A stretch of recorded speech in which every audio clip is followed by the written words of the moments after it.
Morjes, mä oon Mikki. Tuu tekee ruokaa. Tässä lähdetään pikkusella introlla tää mun ja Jannen blogiin ja tehdään helpomman kautta oikein hyvä jauhelikastike. Sipuli pestä. Näin, sipulit on pilkottu. Siitä me lähdetään liikkeelle. Nää mä paistan ensin. Annapa levy päälle tuosta. Tilkka öljyä.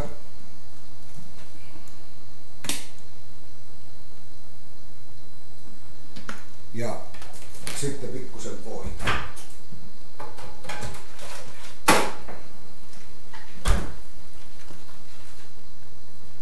Voi tulee tietysti pelkästään niin maun takia ja tuo öljy sen takia pannulle, että tuo voi ei pala.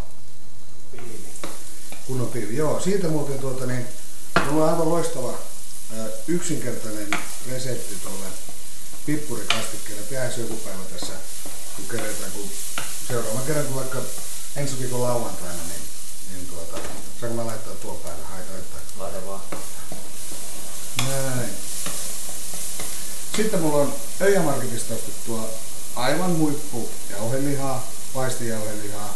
Tää on hyvä siksi, että tää tällainen se hienontaa sen, ei hienona vaan mikä se murentaa tai niinku jauhaa sen heti paikan päälle, eli ei ole liikaa nestettä ja me tiedetään se, että tuolla nämä atriat ynnä muut, niin on semmoiset laitteet, joilla ne saa sen kosteemmaksi, eli vettä käytännössä ne väittää, että ne ei sinne laita, mutta kosteus on sama asia. Eli laatu on tärkeä, kun tekee hyvää jauhelijakastiketta. Jauhelijakastikeen kun tekee, niin se vaatii pikkusen aikaa. Mitä kauemmin se on tuossa kattilassa sitten kiehuu, niin sen parempi sitten tulee. Tuossa on tuo pikkusen kärähti nuo sipulit, mutta oikein hyvä.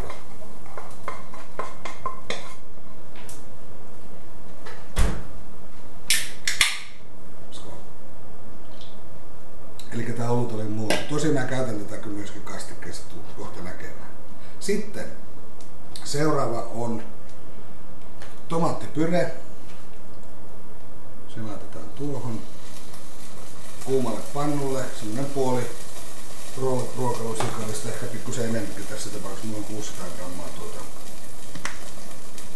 jauhelijaa tuossa. Ja syy miksi mä tän paistan on se, että tällä lailla semmonen tomaatin kitkeryys häipyy. Eli se muuttaa makua tämä. Kokiohjelmiahan tulee aivan liian vähän TV:stä. Eli sen takia mekin Jannen kanssa päätettiin, että tää blogi tehdään nyt. Sitten seuraavaksi jauhelihan paisto.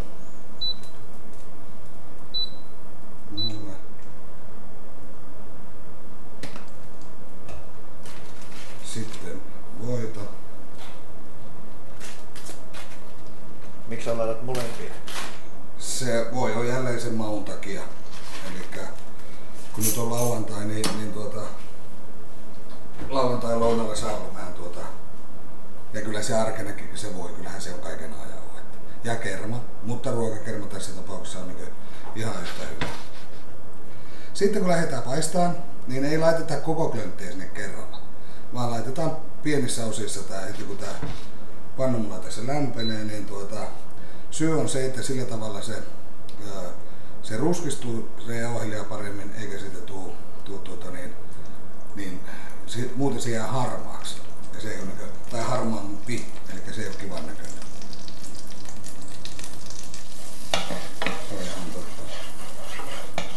Mikä on paras liesi? Induktio vai kaasu? Kyllä mä sanoin, että induktio. Se on ensinnäkin nopeampi kuin kaasu, vaikka ei sitä heti uskoisi. Keräämisen ja induktion ero on vuosisata. Jos uusi keittiö tulisi, niin pakko olisi ottaa induktio. Tämä on aivan uskomaton vehje. Esimerkiksi puoli litraa vettä, niin se kiehahtaa muutamassa minuutissa. Eli sitä ei voi jättää siihen.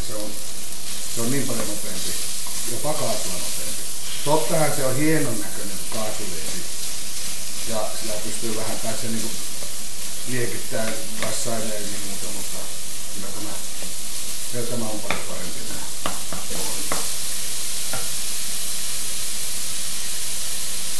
Sitten mausteita pikkusen tänne jo sekaan, eli pippuria.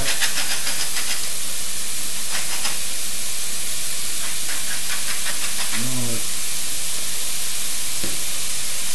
En saa lausua. Herbes de Provence, joku semmoinen.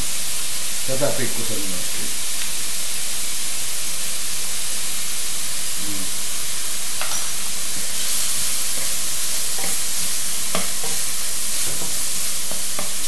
Sitten tässä on, tää on makuasia. Mä tykkään nykyään jättää nämä lihanpalaset vähän semmoisiksi isommiksi. Ja se purenta vastuus tai purenta vahvuus on paljon mielekkävämpi mun mielestä näin. Tää on makuasia, että joku vetää tän ihan pikku paloilla. Sitten tässä kohtaa mä lisään aina pikkusen olutta tuohon. Se saa kiehua pois ihan täysin. Antaa semmosen säräyksen tuolle koko kastikkeelle. Ja se on niinkö, tää ei oluelle maistu missään kohtaa. Eli jos tulet maistaa ilman, että tiedät, että tässä on olutta, niin sitä vaan ei tiedä. Se ei siellä maistu.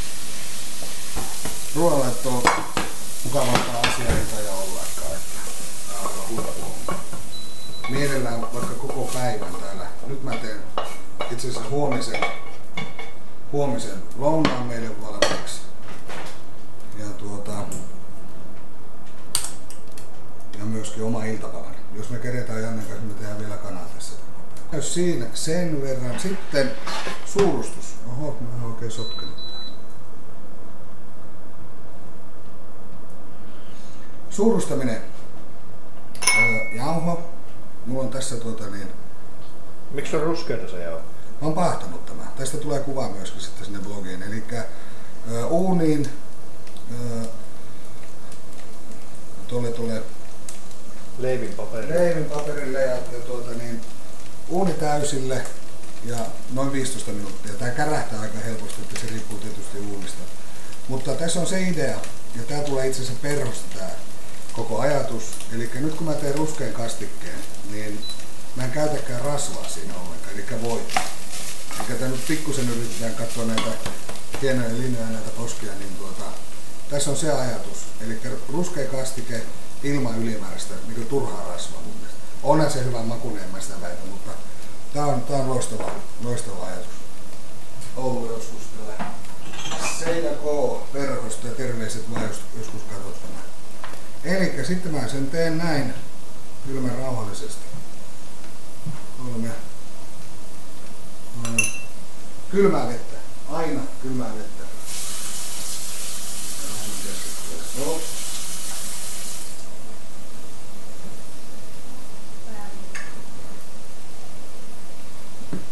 Ja sitten sekoitetaan.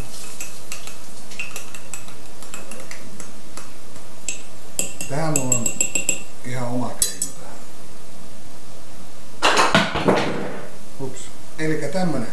Tää maksaa jonkun 5 €.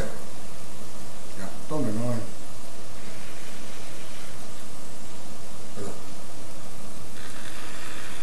Tää on niin tehokas, tää pyörii monta tuhatta kiekkaa minuutissa ja tällä lailla ei oo yhtään ainutta paakkoa sitten kun laittaa tonne kattilaan tämän. Ja vaikka esimerkiksi otat tuon rasvatonta maitoa ja pyörität sen, niin se jämähtää ihan, mutta se lusikalla joutuu syömään. Tuo tonne. Kato, näkyy. Eikö hyvä väri? Aivan loistava väri.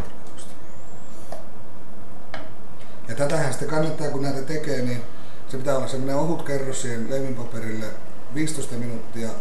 Ja teet 2-3 kertaa näitä, niin tässä sulla on moneksi kerraksi jauhot.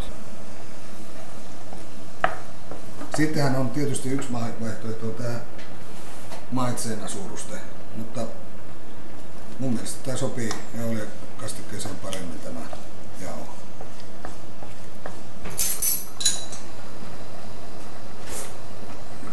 Tää ei ole vielä valmis. Tuossa.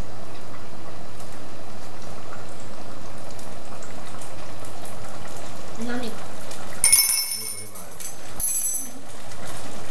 Mandarin sammekin maa. Näin.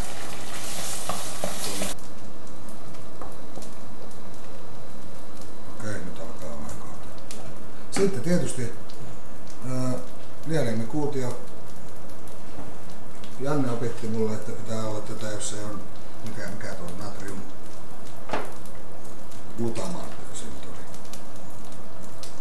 Joo, sitä ei ole siis lisätty ja se nimittäin ei ole terveellistä, eli näitä kannattaa käyttää. Eikö suolaa tule ollenkaan? Ei. Suolaa mä en laita sen takia, että tuossa lihaliimikuutiossa on niin paljon sitä ja sitten aion laittaa pikkusen. Mutta vaskussa ei ole suolaa. Sitä ja mä käytän tässä tätä savutabaskua, joka on aivan mahtavaa. Mä laitan pikkusen soijaa. Ja tässäkin on suola, että suolaa ei kannata lisää. Toki se on makuasia. Lisätäänpäs pikkusen.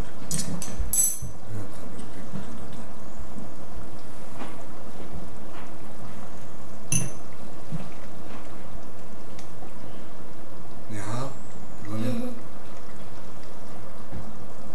Taas maistaa. Los. No, se on, no.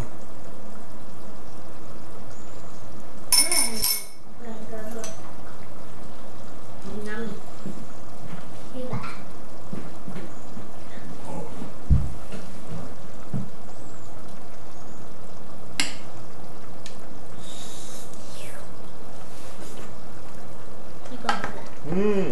Tosi hyvä. Ihan loistavaa. Kuka täällä on sotkenut? Marinoi kokki.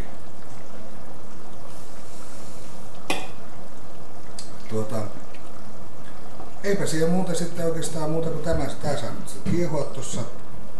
Ja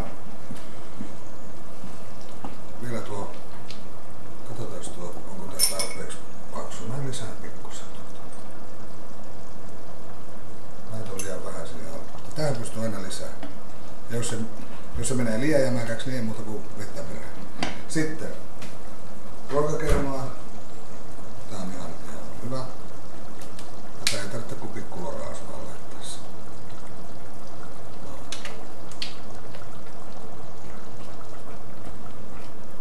No, nyt alkaa olla pikkuhiljaa. Konikki. No. Ihan pikkutilkka. Puolikorkeallisesti. Noin. Täytyy maistaa.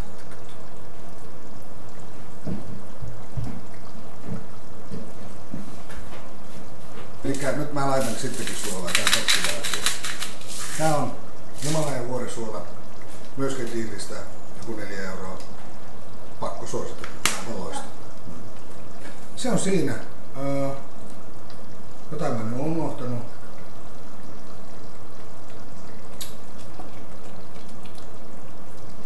Mitähän mä oon unohtanut?